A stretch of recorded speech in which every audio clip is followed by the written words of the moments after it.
Welcome to the RV Park Mastery Podcast, where you will learn the correct way to identify, evaluate, negotiate, perform due diligence on, renegotiate, finance, turn around, and operate RV parks. And now, here is your host, the fifth largest owner of RV and mobile home parks in the U.S., Frank Rolfe.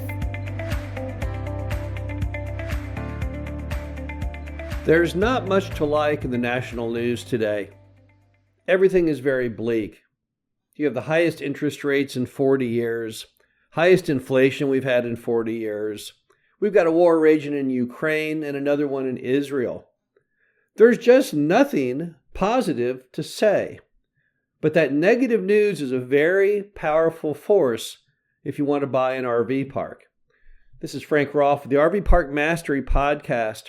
We're going to talk about why negative news is very good for being a buyer of properties. So let's first analyze what happens with the sellers when there's nothing but bad news. So you've got all these moms and pops. They watch the same news channels that you do. And what happens? Every day they look at the news and they say, gosh darn it, I'm depressed. I don't like the way things are going here in America. And they start to then think, what could I do to make myself happier? And they start thinking, well, you know what? I think I'd really just rather retire. I'd rather move somewhere else. I'd rather go do nothing. I'd rather just go fishing, turn off the news, and just separate myself completely from humanity. And that's what triggers with many sellers the concept to sell. Because most RV park owners, they don't have to sell. They have good income and typically no debt.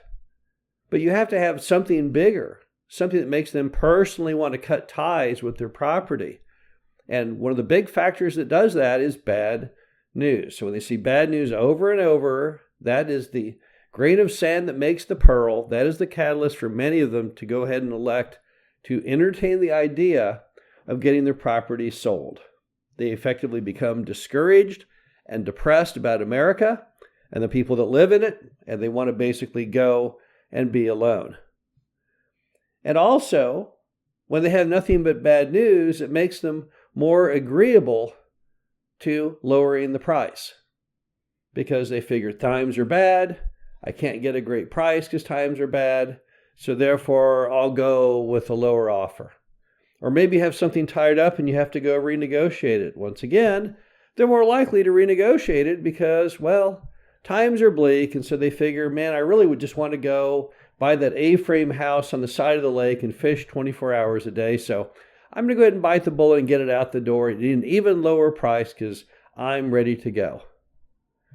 It also makes sellers more willing to carry paper because they realize if there's no bank involved, they don't even really need to have a financing contingency. So once you've completed due diligence, if they carry paper, you can go ahead and close. And on top of that, when times are bad, they figure, oh, no bank is going to want to make a loan on this RV park anyway. So I guess I'll just go ahead and carry the paper. And we've long been advocates that the best kind of financing for any RV park, of course, is seller financing.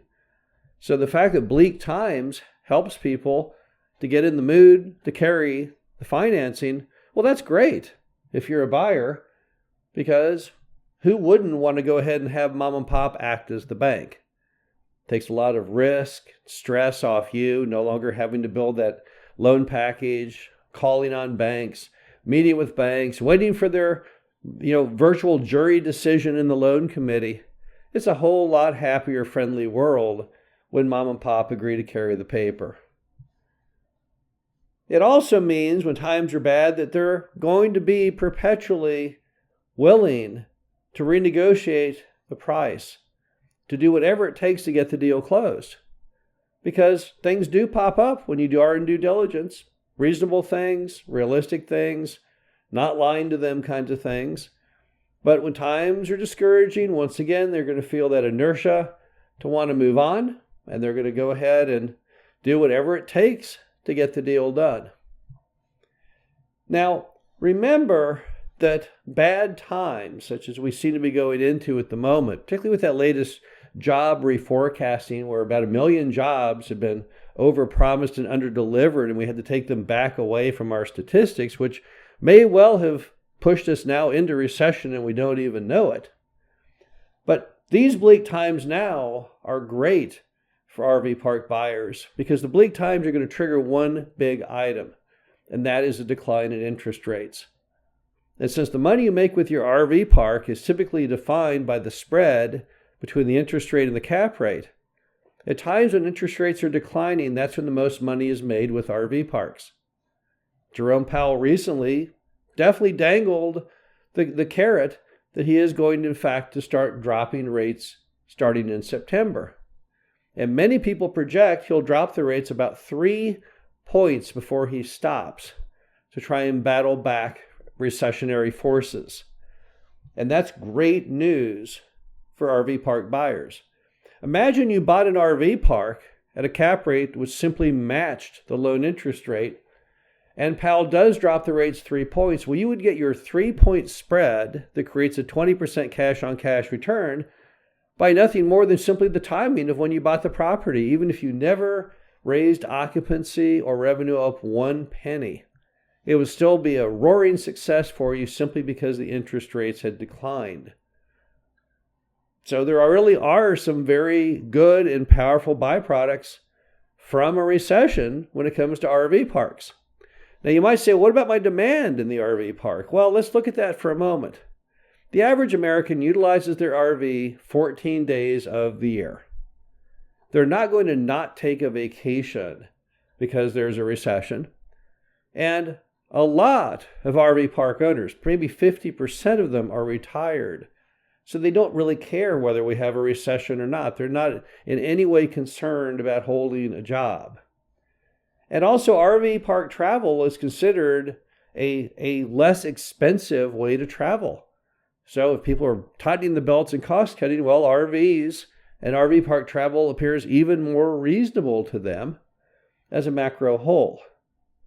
When you look at some of the greatest business people in American history, and let's focus on a trailer person, J. Paul Getty. So J. Paul Getty, maybe people may not realize, was instrumental. He was the largest manufacturer of what then were RVs in the United States back in the 50s and the 60s.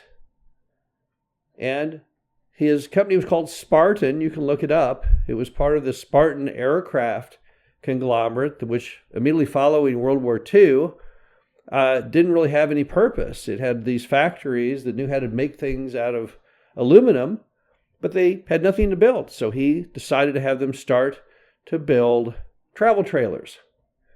And if you read his book, and there are many books on Getty, because Getty was the richest person in America at that time, you'll see there's a common theme. See, Getty loved recessions. He loved depressions. He thought that those were the greatest times to be a buyer. He had no interest in buying when times were good, because when times are good, things were too competitive, the prices were too high, and the sellers didn't want to sell. But when times were terrible, it all reversed. Suddenly, he saw good opportunity everywhere, whereas in good times, he didn't see it anywhere. So he would basically hold off and not do anything. And then he would go gangbusters during recessions. And then when we got back in good economic times, he would rein in any of his spending. He wouldn't buy anything more again. So really, if you look at it, the world from a Getty perspective, then the pending recession is great news for RV park buyers, because that's what really triggers the opportunities. Now, the key to it all is you've got to think like Sam Zell, who's the largest RV park owner in America, or at least he was. He died here recently. But he always said that when people are looking left, look right. And when people are discouraged and depressed about the recessions and the depressions, that is the time that smart buyers start seeing all the opportunity. This is Frank Rolfe of the RV Park Mastery Podcast. Hope you enjoyed this. Talk to you again soon. Thank Thank you for listening to the RV Park Mastery Podcast. Be sure to visit us at www.rvparkmastery.com, where you can learn the correct way to identify, evaluate, negotiate, perform due diligence on, renegotiate, finance, turn around, and operate in RV parks.